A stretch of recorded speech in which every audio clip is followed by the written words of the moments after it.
ইসকনের বহিষ্কৃত নেতা চিন্ময় কৃষ্ণ দাসকে জামিন না দেওয়ায় ক্ষুব্ধ অনুসারীদের চালানো তাণ্ডবে সব শেষ আলিফের। স্ত্রী হলেন বিধবা, তাসকিয়া হারালেন বাবা, আর অনাগত সন্তান জানলই না বাবা নামক ভালোবাসা।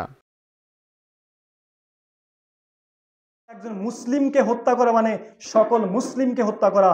আর কোর্ট প্রাঙ্গণে আদালতে যদি এটা করা হয় তাহলে আমরা মুসলিম হয়ে 91% মুসলিমের দেশে এর ব্যবস্থা সরকারকেই নিতে হবে। এই ইসকন নামে যে সংগঠন, আসলেই এটা কি হিন্দুদের সংগঠন? আমরা কি জানি এটা হিন্দুদের সংগঠন?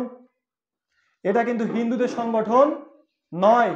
এই ইসকন হচ্ছে আন্তর্জাতিক স্বীকৃত একটা চরমপন্থী অসাম্প্রদায়িক হিন্দুত্ববাদী জঙ্গিবাদী একটা সংগঠন। এদের কাজ কি জানেন আপনারা? এদের মূল কাজ হচ্ছে মুসলমানদেরকে ঈমান থেকে সরানো। এদের মূল কাজ হচ্ছে এটা। ইসকনের পুরো নাম হচ্ছে international society for Krishna convention. ভারতের কর্মতৎপরতা সবচেয়ে বেশি, ভারতের কার্যকারিতা সবচেয়ে বেশি, কিন্তু আসলেই এটা ভারতের সংগঠন নয়। এটা কোথায় প্রতিষ্ঠিত হয়েছে? এটা আমেরিকার নিউ ইয়র্ক শহরে প্রতিষ্ঠিত। এটা যিনি প্রতিষ্ঠা করেছেন তিনি কিন্তু একজন ইয়াহুদি। তার নাম হচ্ছে অভয়াচনার বিন্দু। এই ব্যক্তি হচ্ছে ইয়াহুদি, কিন্তু তিনি কিন্তু হিন্দু ধর্মে কোনো শিক্ষা পাননি।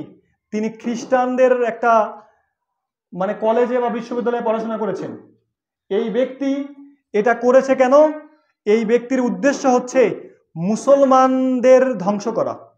কারণ এটা মধ্যযুগীয় চৈতন্য থেকে এসেছে, আর চৈতন্যের একটা থিওরি হচ্ছে মুসলমানদেরকে ধ্বংস করো। এই জন্য এই ইসকন এটা হচ্ছে আমাদের মুসলমানদের জন্য একটা হুমকি স্বরূপ, বাংলাদেশের মুসলমানদের জন্য একটা হুমকি স্বরূপ। এজন্য আমাদের এই ইসকন থেকে বাঁচতে হবে।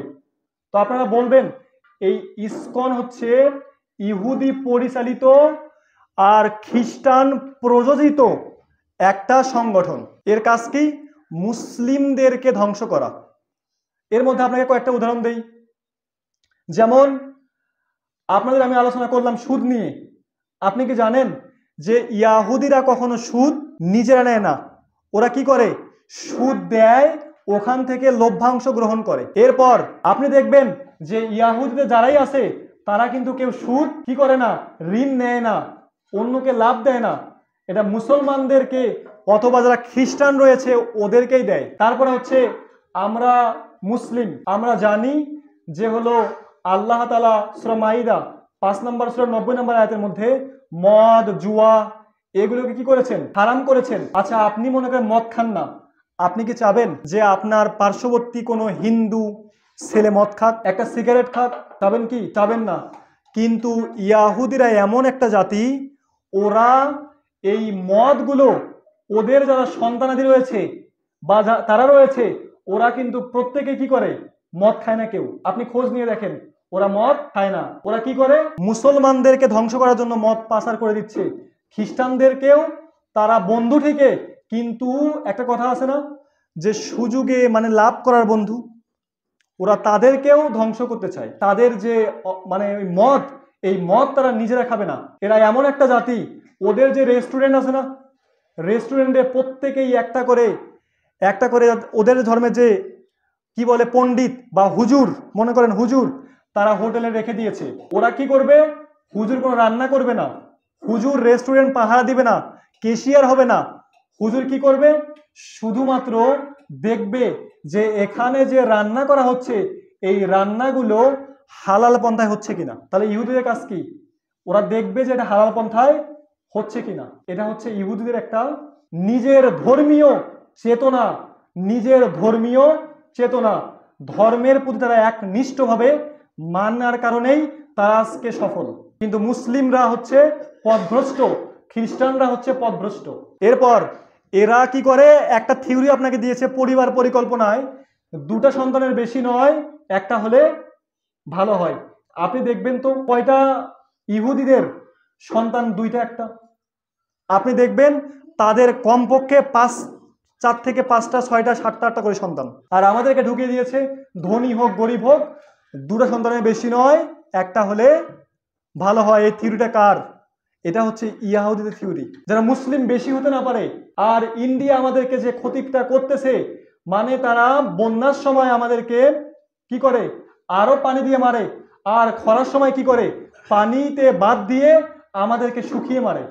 তাহলে ইন্ডিয়া হচ্ছে আমাদের কি বলেন আপনারা, জন্ম শত্রু যাকে বলে।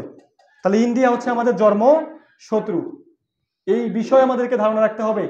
আর যে ঘটনাটা পরশুদিন হয়েছে সেটা হচ্ছে চট্টগ্রামের একটা ঘটনা। সাইফুল ইসলাম আলিফ ভাইকে যে মেরেছে ইসকন নেতা সহ বা তার ইসকনের যে সদস্যরা, সেই কোর্টে আলিফ ভাই বা সাইফুল ইসলাম আলিফ ভাই তিনি ছিলেন সরকারি পক্ষের আইনজীবী। যখন তিনি বিচারের কাজ করলেন, করার পর ওই ইসকন নেতা চিন্ময় দাস তার বিপক্ষে যখন রায় যাচ্ছিল, এই প্রেক্ষিতে তাকে আদালত প্রাঙ্গণে তাকে অস্ত্র দিয়ে কুপিয়ে হত্যা করেছে।